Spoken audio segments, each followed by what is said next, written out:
Jaya, bigyan mo si Ka59 ng sosya. White or... Tanong mo siya kanya kung white or yellow. Punta ka lang sa kanya. Ask mo siya, anong gagamitin niya. Hello po, sabi mo. Dito nga ay bumaba na si Baby Bunso at ang kanyang Kuya Kai upang bigyan si Kuya Guard ng social logo.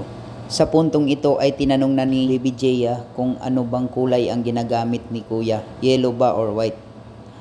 Sa pagkakataong ito ay nagtataka si Kuya kung ano ba talaga ang motibo ni Baby Bunso. Inakala nga ni Kuya Guard o Ka59 natin na ang batang ito ay nagbibenta ng social logo, kung saan tinanong niya raw ito kung magkano ba. Kunin mo, Ka59, pinamimigay ko yan. Thank you. Matapos nga kunin ni Kuya Guard ay umalis na ang aking mga anak at yun kitang kita at bakas sa kanyang mukha ang kasiyahan na meron na naman siyang nagawang maganda para sa ibang tao.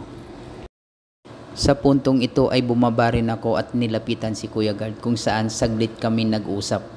Ipinagtapat ko rin kay Kuya Guard na minsan din akong nagiging gwardiya kagaya niyan, kaya't sabi ko naman ang uniforming yan ay hindi ko makakalimutan at mahal na mahal ko yan.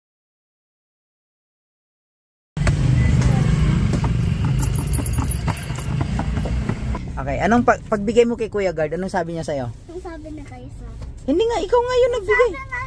Ano sabi mo kay Sir? Sabi na ay po, ano pong ginagamit yung shirt sa logo. Tapos Sabi na, saan galing yan? Tapos, tinuro kita. Akala ko ba tinatanong niya kung magkano? Sabi niya, magkano po yan? So akala ni Kuya Guard, Nagbibenta. nagbibenta ka ng social logo. Tinanong niya kung magkano.